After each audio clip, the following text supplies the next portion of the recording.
Okay, simulan na natin na po ang ating pinaka-main topic ngayong umaga, araw po ng Saturday. Mga BBM at mga pribadong tao nagsama-sama para tulungan sa mga biktima ng bagyo. Okay, alam niyo, napakaganda po itong nangyayari sa ating bansa. Kahit may sakuna, kahit may mga problema, pero ang bayanihan ay hindi po naiiwasan. Hindi po nawawala yung tipong pagdamay ng ating gobyerno mula kay Pangulong Ferdinand Romualdez Marcos. Ayan po, sumasagot para po damayan ng ating mga kababayan. Tulungan ang ating mga kababayan at siya po'y mabilis na umaksyon. At higit sa lahat, mga kababayan, hindi lang po ang gobyerno ang tumutulong sa ating mga kababayan, pati po yung mga pribadong tao. Sino po ba yung mga pribadong tao? Ikaw na nanonood, ako, tayo, kumikilos para damayan po ang mga biktima ng mga kalamidad po ngayon dyan po sa Bicol Region. Sa Norte, sa Region 1, Region 2, nagsasama-sama po para tulungan kahit pa paano ang ating kababayan. Di ba? Ngayon ang nakakatawa rito, mga kababayan, meron tayong isang opisyal ng gobyerno na putak ng putak, kawak ng kawak, kuda ng kuda ang isang opisyal ng gobyerno, pero inuuna pa ang pagnininang sa isang kasalan. Mga kaibigan, balikan po natin yung mga pas na nangyari nung mga nakaraan bagyo. Ano bang ginagawa ng ating isang babaeng opisyal ng gobyerno, na ating Vice President? Ha? Ano ang ginagawa niya? Dati, nung mayroon concert, si Taylor ba yun? Pumunta siya ng Germany. Lumipad ng pa-Germany. Iniwan ang sambayanang Pilipino. Mas inuna niya ang panunood ng concert kaysa doon sa mga taong bumoto sa kanya na imbes kailangan damayan niya. Di ba? Ngayon, naulit na naman na kung saan may kalamidad ang ating bansa, mas inuuna niya ang pakikipagninang ang sa kasalan. Di ba? Nakakahiya talaga.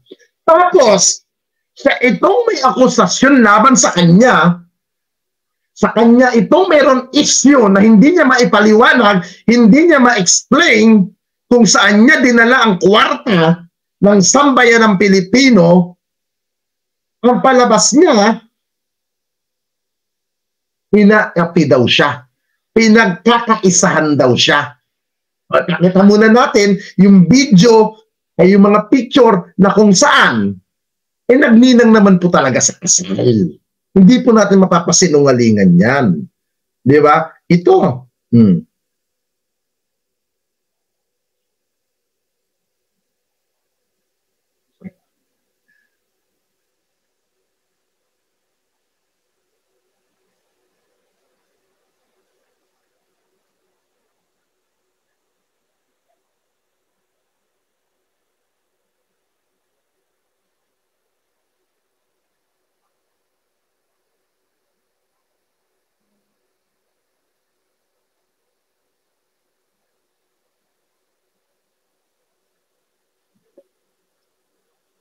Yan. Di ba? Yan pa ang inuna niya, ang magninang sa kasal. Di ba?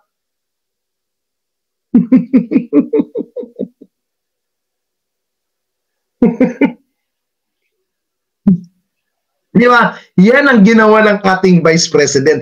Pero, ito pong nakakatawa. Ito pong mga taong ito, hindi po sila politiko. Hindi po sila taong gobyerno. Ha? Pero, tumulong. Ito po, yung mga pribadong tao. Karamihan po dito, mga kaibigan ko pa po personal. Yan, sila Bostoyo, sila Daddy Blue, sila Rosman, at iba pa pong mga kilalang mga influencer na tumutulong para sa ating mga kababayan na hindi naman kamag-anak ng mga pribadong taong ito. Pero, dumadamay at personal lumapag. Pero itong Vice President natin, inuna pa ang kasal. Panoodin niyo po yung ginawa ng mga vlogger.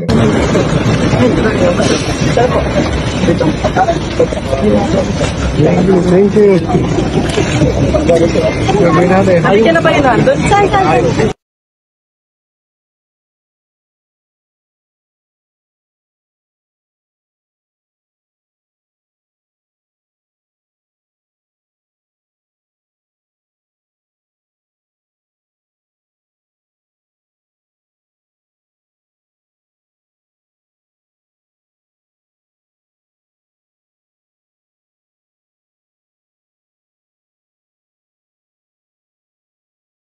See? Yung po mga tao na yan, busy din po ang mga vlogger na yan, pero pumunta pa po sa Bicol mismo sila Bostoyo.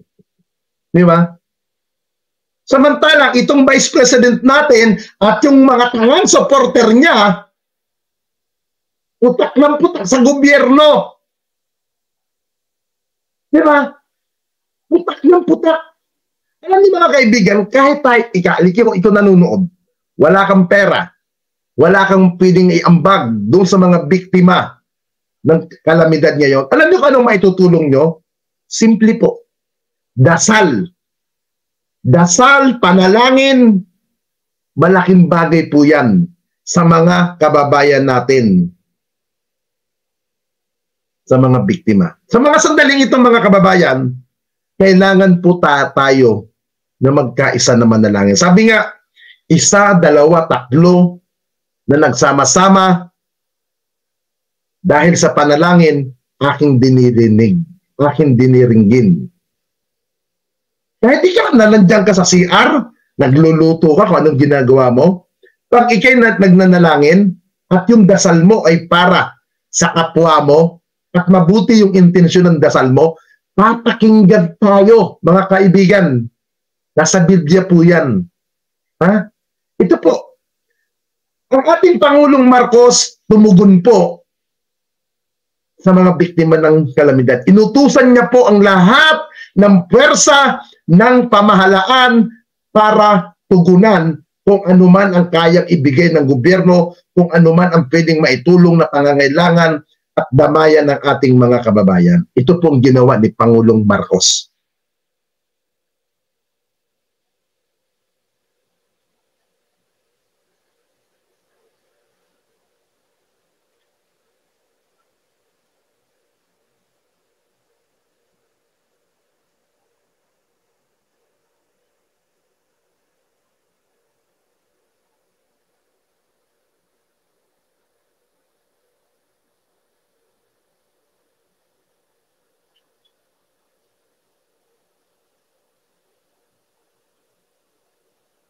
Katuwang po si House Speaker Martin Romualdez po dyan sa ginawa pong yan.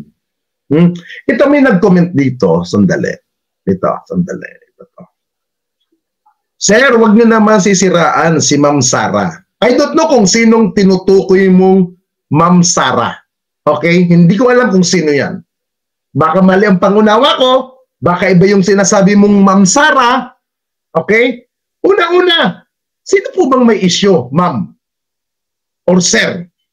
Impotech Grace. Sino po ba ang may issue dito? Ma'am, bakit mo po nasabing huwag siraan si Ma'am Sara? Ito mo bang tinutukoy mo na Ma'am Sara ay ito bang si VP Sara Duterte Carpio? Yan po ba ang tinutukoy ninyo? Una-una, hindi po paninira yung sinasabi ko.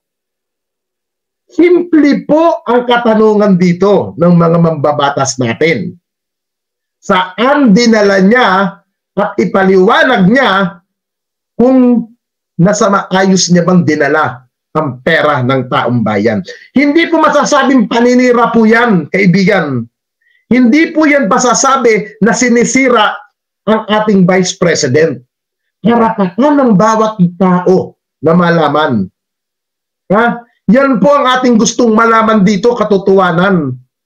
Ha? Hindi po namin kailangan yung sinasabi ni Sara na magtakas, yung sinasabi niya magpahuli higerper, si PBBM, hindi po yan ang kailangan namin eh. Kasi yung sinasabi ni BP Sara na willing siyang magpates, may pagpa-psychiatrist. Yung pong sinasabi niya pong yan, mga kaibigan, ay isang pagdididbirth o paglilihis ng isyo. Isa pong pagliligaw ng isyo ang sinasabi ni Sarah na pag siya daw mag-willing daw siyang magpa-psychiatrist, pero sa isang kondisyon, kailangan munang magpa-drug test ang lahat ng kandidato at lahat ng mambabatas. Yan ang sinasabi ni Sarah, di ba? Di ba? Yan ang sinasabi. Ang tanong, yan ba ang isyo? Yan po ba ang isyo dito? Yung sinasabi ni Sarah na magpa-drug test, magpa-test si Pangulo Marcos? Yan po ba ang isyo dito? Hindi. Kung walang itinatago ang iyong Vice President, Impotex Grace, pagsalitain nyo. Pagpaliwanagin ninyo kung saan niya dinala yung milyon-milyon na pondo ng OBP. Ganyan naman ang gusto namin dito rin. Kasi, pag ang isang tao nako-corner na, nabubuking na, parang ito sinasabi ni Sarah. Ito. Papanood ko muli yung sinasabi ni Sarah. Si Sara Duterte po ay na-corner na. Nabubuking na. Unti-unti nang nabubuking, pero dinididbirth niya ang mga isyo. Parang ito sinasabi niya, wala akong pakialam kung kasinungalingan, wala akong pakialam kung walang katotohanan ng isyo dahil ayaw ko nang bitawan ang upuan. Napasarap na siya. Ngayon, sa pagiging Vice President, gusto niya nang umakyat sa pagkapangulo. Gusto niya nang agawan ang kasalukuyang liderato ng gobyerno ni Pangulong Marcos. Kaya kung ano-ano na lang ang sinasabi, normal ba yung sabihin niya na ipapahukay niya ang patay na? At itatapon niya sa West Philippine Sea? Normal ba yan? At pupugutan niya ang ulo ng Pangulo? Normal ba yun sa isang Vice President? Paninira ba yung sinasabi niyang yan? Lantaran ng sinabi yan sa National News? Ito naman, pakinggan natin, lahat ng mga akusasyon nila kay Pangulong Marcos, nila Sara Duterte at ng mga DDS, ay lahat yan ay puro gawa lang nila para sirain ang kasalukuyang administrasyon. Malinaw po sa bidyong ito ang sinasabi ni Sara. Ang motive dyan is very simple. Mababasa mo naman kaagad Ang motibo dyan is perpetuation in power.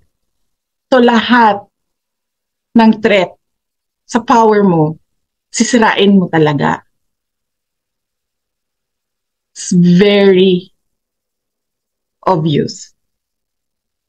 Sa lahat ng naririnig mo, nakikita mo na ginagawa, ang motibo dyan is ayaw ko na bumaba sa akin na ito forever. Kaya sirain ko kayo lahat. Wala akong pakialam kung totoo man o hindi ang paninira ko sa inyo. Basta lang masira kayo. Yan yung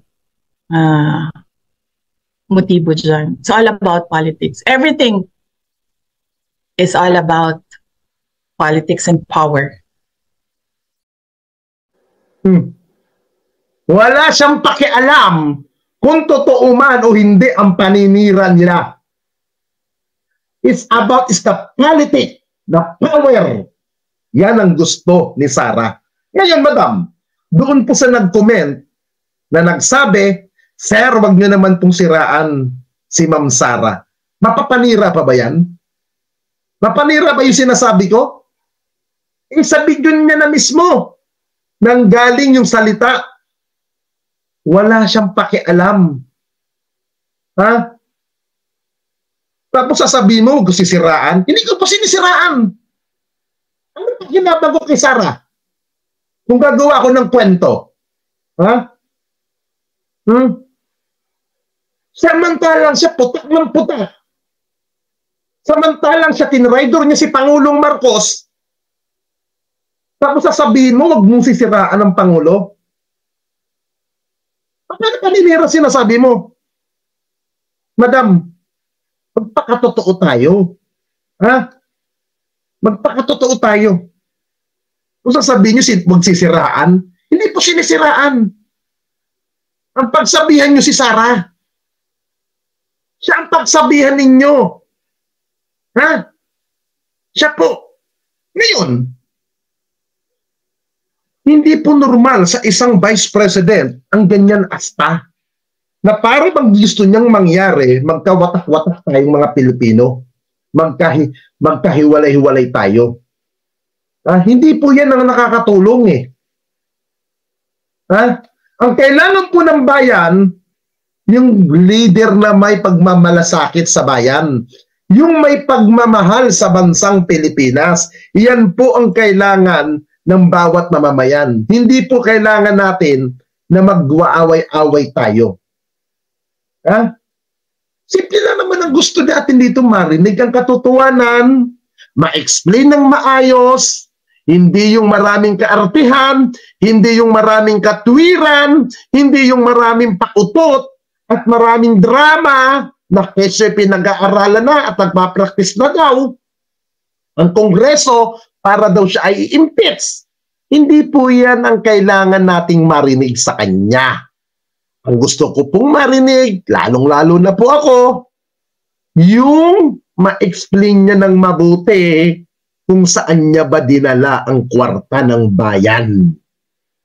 Biruin niyo una-una, ang mamahal ng mga safe house na ginastasan niya. Ang lalaking pera. Tapos, binanggit na nga ng COA. Karamihan ipinamimigay. Nasita na raw nila ang OBP na pa-expired na yung mga pagkain ng mga dilata. Makakalira ba yun? Di sisihin ninyo. Ang COA ang nagsalita. Nasa committee hearing naman ng Kongreso yan. Ano ba makalira po doon? Alam niyo mga kaibigan, okay lang po yung maging solidong supporter eh. Pero wag niyong kakalimutan, wag maging tangang supporter. Wag maging tatanga-tanga. Kasi nakakaano po yun, nakakasama sa pagkatao. Kaya kailangan talaga ni VP Sara ang magpa-psychiatrist. Yun ang kailangan niya para yun ang makatulong sa kanya. Paano siya tutulong sa mga kababayan natin? Kung ang sarili niya ay hindi niya kayang tulungan at kung siya may problema, walang karapatang tumulong. Walang karapatang tumulong si VP Sara sa sambayan ng Pilipino kung ang sarili niya ay hindi niya matulungan. Sabi nga po ng mga nakakatanda, bago ka tumulong sa kapwa mo, bago ka tumulong kung kaninong tao, tulungan mo muna ang sarili mo. Unahin mo ang sarili mo bago ka tumulong.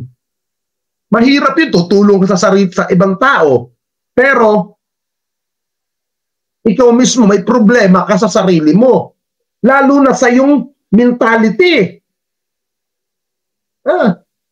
Ikaw po, or sir, Impo Grace, kung ang nanay mo, halimbawa, wag naman sana mangyari, halimbawa lang ito, kung ang nanay mo namatay na,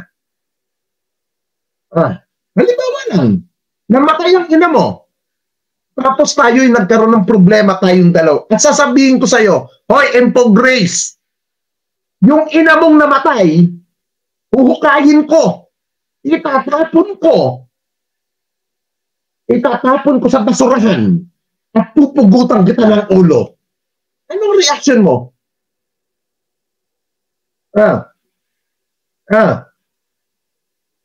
Anong sasabihin mo? Anong sasabihin mo? Pag ikaw ang ginanon ko, anong unang iisipin mo? Normal ba yan si Kalbo? Hindi po normal ang ganyang tao. Tapos sasabihin mo, magsisiraan si Sara, nakakatawa ka naman. Huh? Huwag ganon, kaibigan, hindi po mapanira po yun. Ha? Hindi po mapapanira po yung sinasabi ko. Yan po ay isyo. Yan po mismo galing kay BP Sara. Ha? Lumalabas po ang mga balita sa kanya. Ha? Na hanggang ngayon, hindi nga magawa ni Sara, lumutang sa Kongreso, magpapadala man siya ng tao niya, kung sinong staff niya, papapunta niya sa Kongreso, pero hindi niya binibigyan ng power na sumagot one by one. Hindi niya binibigyan ng authorization na magsagutin kung ano ang lahat ng mga isyo na kinasasangkutan ng tanggapan niya. Hindi ba kabubuhan katangahan yung ginagawa ni Sara? Tapos papasok ka dito sa live ko, sasabihin mo sa akin na huwag kong siraan si Ma'am Sara mo. So naman, no? Huwag mo ipakita ang pagiging tanga mo, kaibigan. Ha? Huwag mo ipakita ang pagiging mong ungas. Ha? Nakakawa ako sa isang katulad mo na tatanga-tanga. Ha? May mga kaibigan, sa bagay, si Pangulong Marcos talaga naman nagtatrabaho, yan ang hindi nyo matanggap. Kasi ayaw ng mga anti-government, ayaw ng mga maka-Duterte na si Pangulong Marcos ay maging effective sa mata ng mga tao. Ayaw ng mga pro-Duterte na magtagumpay ang gobyerno ni Pangulong Marcos. Ang gusto ng mga pro-Duterte, mapahiya si Pangulong Marcos, maging katawa-tawa. Yan ang gusto nilang mangyari sa bansa natin. Para ang bida ay si Sara Duterte. Yan ang gusto nilang mangyari. Ha? Yan ang gusto nila. Maging katawa-tawa si Pangulong Marcos. Hindi ba? Gusto nila mapahiya si Pangulong Marcos ang kanyang leadership. Para ang bida si Sara. Yan ang gusto. Oh, yan ang gusto ng mga anti-government. Ayaw nilang umaangat, ayaw nilang dumadamay si Pangulong Marcos. Ayaw nilang ika nga tipong umaangat. Ayaw nilang si Pangulong Marcos, gusto nila kay Pangulong Marcos butasin, sirain, wasakin. Yan ang gusto ng mga yan. Yan ang gusto ng mga yan. Maniwala kayo mga kaibigan. Ayaw nilang magtagumpay ang gobyernong ito. Gusto nila puro paninira, puro pang-uulol para maging katawa-tawa ang gobyerno ni Pangulong Marcos. Yan ang gusto ng mga panatiko ni dating Pangulong Duterte. Para sabihin nila, hindi ramdam ang tunay na serbisyo ng bansa. Ang gusto ng mga ulol na maging bida si Sara. Ha? Yun ang gusto nila. Ayaw nilang makita na si Pangulong Marcos magandang achievement. Ha? Yan ang ayaw nila. Ha? Gusto nila mapahiya ng mapahiya ang administrasyon na to. Ha? Gusto nila walang ginagawa ang administrasyon. Para nga naman masabi na inutil. Di ba? Magpakatotoo tayo. Huwag tayo magpakapestikan. Diyos ko naman. Ha? Di ba yan ang gusto ng mga Duterte vlogger? Maging katawa-tawa ang gobyernong ito? Maging kayahiya ang gobyernong ito? Di ba? Yan ang gusto ninyo. Yan ang mission ninyo. Lalo na sa social media. Di ba? Maging katawa-tawa ang gobyerno. Di ba? Ayaw ninyong maging successful. Di ba? Kaya na lang. Maayos naman ang ginagawa. Alam niyo, sa totoo lang, nung mula naging Pangulo si Pangulong Marcos, ako, obserbasyon ko ang dami nang mahuhuli sa drugs ng ating mga kapulisan. Pero kung titignan po ninyo at babalikan ninyo yung mga nahuhuli sa drugs, ang laki ng pinagkakaiba ng operasyon na ginagawa ng kapulisan. Bakit kamo? Buhay ang mga suspect. Buhay. At maliban sa buhay ang mga suspect, napapanagot Binibigyan ng pagkakataon ng mga suspect na harapin ang kanilang pagkakamali. Yun ang ginagawa ng ating kapulisan sa panahon ngayon ni Pangulong Marcos. Pero nung panahon ni dating Pangulong Duterte, pinagpapatay lahat. Hindi natin malaman kung totoo o hindi yung mga totoo bang suspect yun. Ako na lang sinasabi ko nga, nung panahon ni dating Pangulong Duterte, kabilang ako sa Judicial Hearing Investigator. Umpisa akong kasama dyan nung panahon ni dating Pangulong Duterte. Ika'y napatay. Kahit negative ka sa droga, ipapositive ka namin. Kasi yan ang utos sa amin sa taas noon eh. Ha?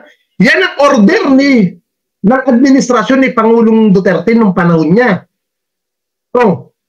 At yan ay hindi niyo makapasinungalingan. Bakit? Hindi naman kayo kasama ron eh. Ako may papel ako. May mission order kami. Nagbi-meeting kami sa DILG. Nagbi-meeting kami doong panahon ni PNP Chief Ronald Bato de la Rosa sa Camp Crame mismo. Saksi ako doon.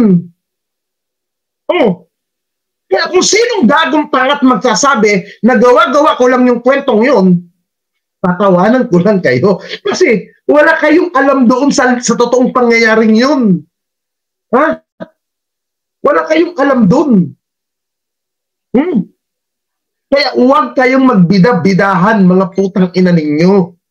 Yung ipinagtatanggol natin na si dating Pangulong Duterte ay hindi rin po perpektong tao.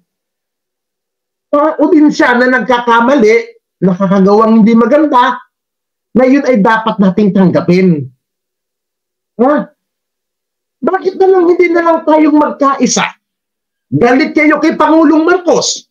Bakit hindi tayo magkaisa na tulungan ng gobyerno? Di ba? Kung ano man ang pagkakamali ng gobyernong ito, bakit hindi kayo magbigay ng suwisyon? Ba't hindi kayo magbigay ng advice na pwedeng makatulong sa gobyerno? Yung pwedeng may maambag kayo. Bakit hindi nilang yun gawin natin? Kasi magsiraan, mag-ululan. Ang sinisira po natin dito, hindi si Pangulong Marcos eh. Yung bansa natin ang sinisira natin. Ang Republika ng Pilipinas ang sinisira natin dito. Si Pangulong Marcos wala yan eh. Sandali lang yan. Oo po. 6 na taon sandali lang. Pero ang Pilipinas ang dilalagay natin sa kahihiyan. Kapwa Pilipino ang dumudungis sa bansang ito. Di ba? Mas mainam pa na tayo'y magkaisa. Tulungan ang gobyerno. Magaling naman pala kayo. Meron pala kayong ideolohiya. Ba't hindi nyo ipasok yan? Kung hindi, ito na lang. Huwag na lang kay Pangulong Marcos. I-suggest nyo kay Sara yung magagandang gusto nyong mangyari sa gobyerno para magawa ni Sara. Di ba? Huwag nyo lang ibigay kay Pangulong Marcos. Ibigay nyo kay Sara para magawa niya kung anong dapat niyang magawa na pwedeng ikabubuti ng kanyang tanggapan. Pero kung sisirain nyo si Pangulong Marcos, pag-away-awayin nyo ang Pilipino, sino ang kawawa dito? Ang Pangulo ba? Hindi. Ang bansang Pilipinas. Dahil si Pangulong Marcos, nakalis yan, bababa yan, pagkababa niyan, wala na. Diba? Now, yung kahihiyan at damage na ginawa natin sa bansang ito, maimumulat ba natin? Hindi. Ang kailangan natin, pagkakaisa. Ha? Tunay na solusyon, yun ang kailangan. Kung meron kayong pagmamalasakit sa bansa, magbigay kayo ng magandang solusyon sa gobyerno. Ha? Baka yung sinasabi niyong kamalian ng gobyernong ito ay makita ng gobyerno na inyong ibibigay na solusyon ay may kabuluhan at may kapakinabangan. Baka mapulot yan at baka mabasa at marinig ng gobyerno, o ito maganda tong advice. Maayos ito. Gawin natin ito. Pero kung puro puot at galit ang sasabihin ninyo, mga putang ina ninyo, ay masasabi natin na puro pang uulo lang kayo. Yan ang ginagawa ninyo. Di ba? Gusto nyo lang naman, sirahin si Pangulong Marcos, wag na tayo mag-ulo lang. Gusto nyo lamang maging negative ang Pangulo. Huwag na tayo magpaka-impokrito. Ang linaw naman ang sinabi ni Pipi Sara, di ba? Ha? Ang linaw ng sinabi ni Pipi Sara. Wala siyang pakialam kung mali o fake news or kasinungalingan lang ang ilalabas. Di ba? Kasi ayaw niya ng bitawan.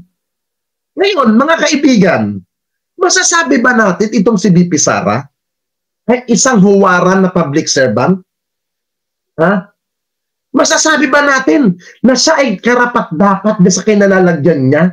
Nagpapasahod tayo ng isang psychotic na vice president? Ha? Mawalang galang na. Hindi po normal sa isang kagaya ni Sara na sasabihin niya na puputulin niya ang ulo ni Pangulong Marcos. Hindi po isang makatao yung ginagawa niya. Totoo lang. Kung galit ka kay Pangulong Marcos, dito sa nakaupo, huwag mo nang idamay yung nananahimik ng tao.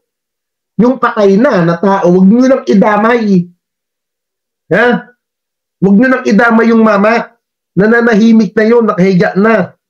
Now, kailangan ng bansa tunay na may pagmamalasakit sa bansa. Yung tunay na pagmamahal na serbisyo. Hindi yung serbisyo kuno, pero may halong pamumulitika. Yan ang ginagawa ng inyong Vice President.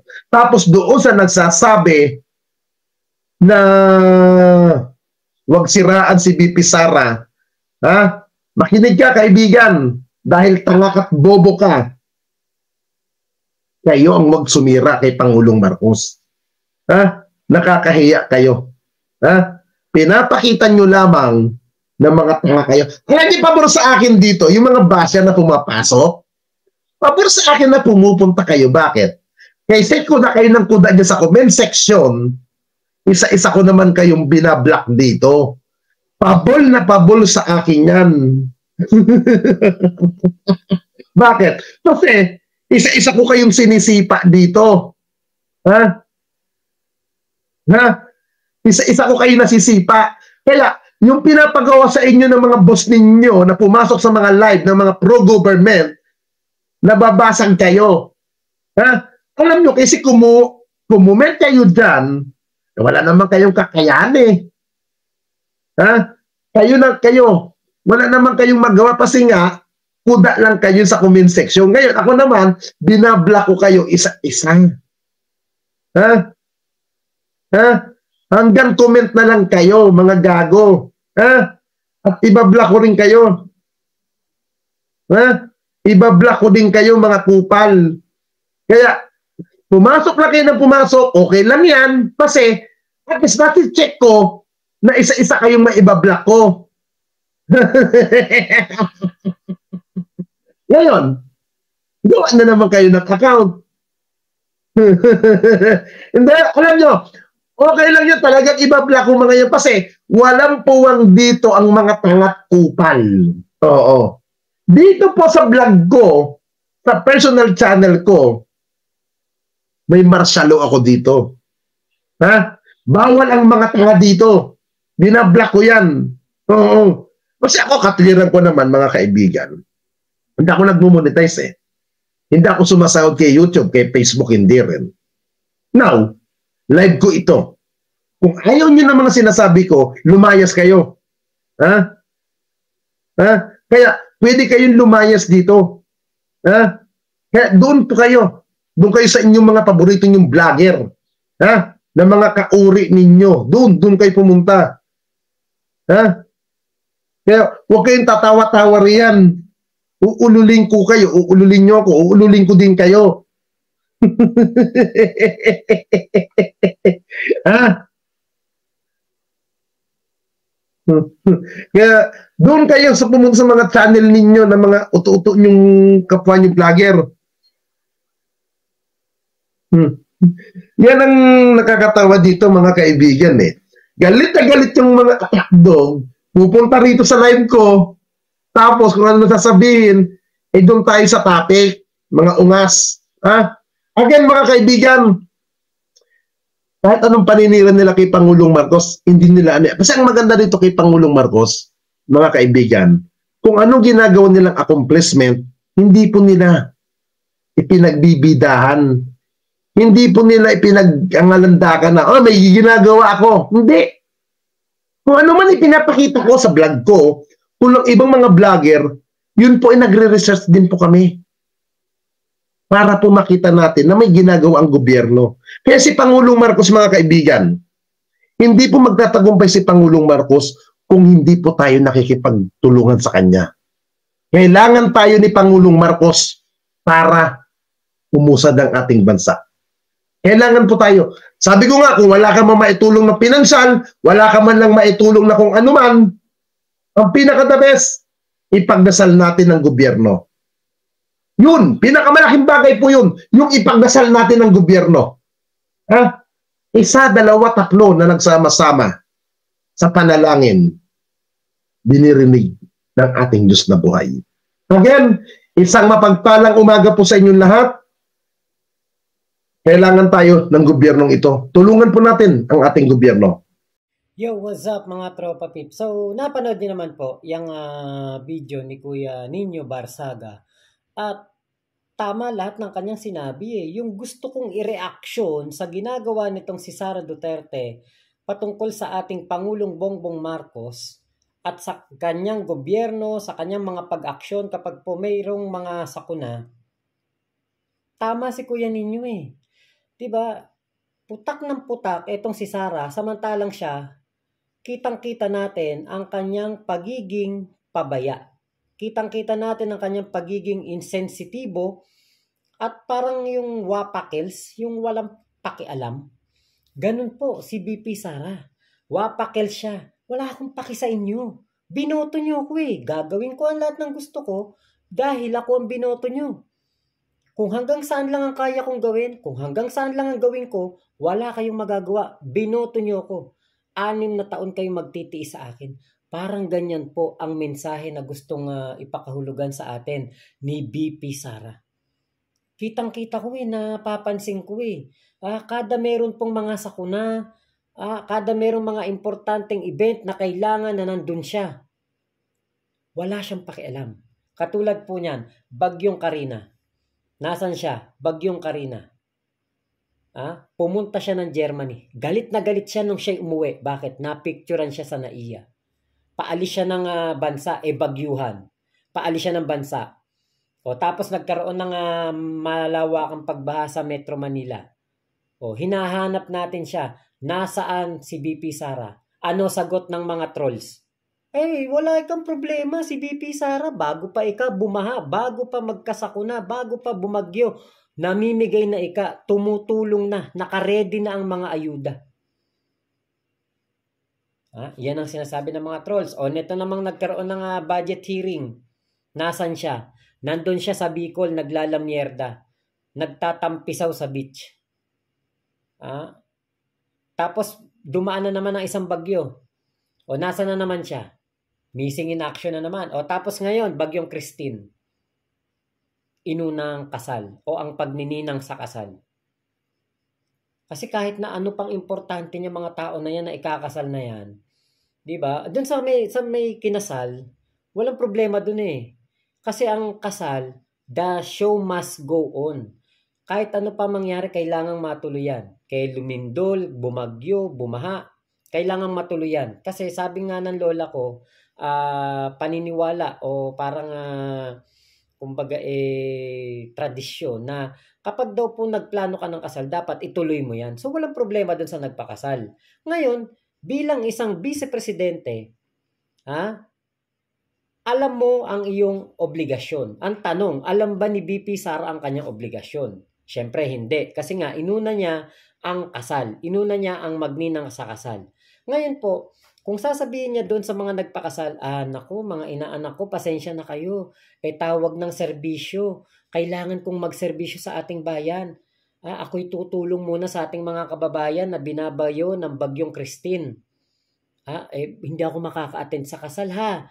Ako muna yung magseserbisyo sa bayan. Bawi na lang ako sa inyo. Maiintindihan yan nung ikinasal.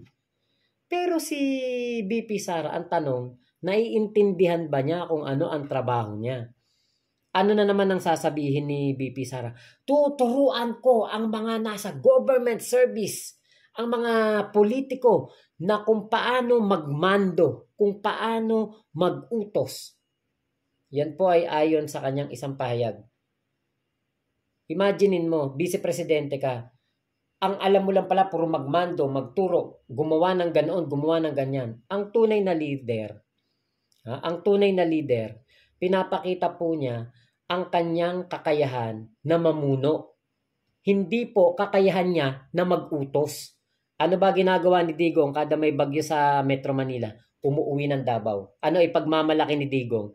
Sabi niya kay Lenny, kaya ikaw hindi ka pwedeng maging presidente kasi kung kailan nandyan na yung bagyo, saka ka palang aaksyon. Siya daw, tatlong araw pa lang, nakaredy na daw ang mga ayuda, nakaredy na daw ang mga rescuer.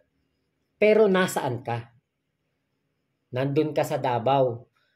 Nakasilong sa kulambo niya. Yan si Digong. Mando.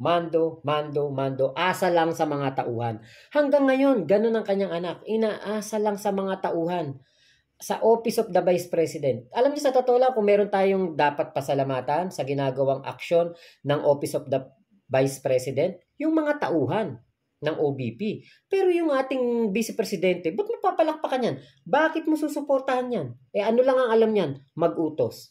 Padala kayo ayuda dito sa Naga, o ayuda sa Batangas, hello, dala kayo ng ayuda sa Naga ha, kailangan daw doon. Hello, kailangan ng ayuda sa Batangas, baka meron diyan heavy equipment, tulong tayo doon. Anong klase kang leader? Nagpapakasarap ka ng buhay. Samantalang yung mga tauhan mo sa OBP, sila ang kilos ng kilos. Pero sino ang pinapasalamatan ng mga trolls ng DDS? Ng mga pro-Kibulok at ng mga pro-Duterte? Si Sara. May ginawa ba si Sara? Wala. Andun sa kasalan, lumalamon. Diba? Yan ang maliwanag na si Sara magaling sa diversionary tactic. Yan ang maliwanag na si Sara magaling lang mamuna. Magaling lang, yan, itong mga to, mali ang ginagawa niyan. Eto, mali ginagawa nito. Eto, nagre-ready na ng impeachment. Diyan magaling si Sara. Babatikusin niya na babatikusin ang mga taong nagtatrabaho.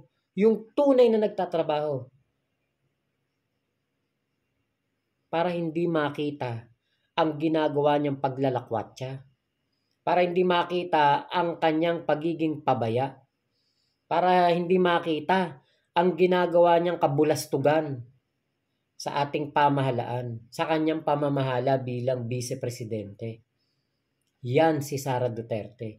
Yan ang gusto niyong gawing presidente sa 2028. Hindi na po. Kayo na lang. Pero kami hindi. Ayaw namin ng ganyang namumuno. Talong-talo ni PBBM sa pagseserbisyo, sa pamamahala. Na kay PBBM lahat Parang one-man army si PBBM dito Lahat ng kanyang aksyon, lahat ng kanyang ginagawa. Diba? Siya lang. Walang vice-presidenteng tumutulong sa kanya. Kasi nga yung vice-presidente, nagtatampo. Yan ang vice-presidente natin. Inuuna yung emosyon, inuuna yung kanyang kapritsyo, yung kanyang pagiging spoiled brat kaysa magserbisyo sa bayan. Kaya sa 2028, malabo po. Malabo. Suntok sa buwan na yan. Kung dati ganyan na lang masusuntok niya na yung buwan. Magiging presidente siya sa 2028. Pero ngayon, literal na suntok sa buwan. Nakatungtong ang paa niya sa lupa Susuntukin niya yung buwan. Kahit anong gawin niyang talon, di niya maaabot yan ang pagiging presidente ng Pilipinas. Yan si Sara Duterte. Malabong maging presidente ng ating bansa. So yun lamang po. Maraming salamat. Bye-bye. Momo chup chup. Love you, love you. God bless us all. Pilipinas. God first.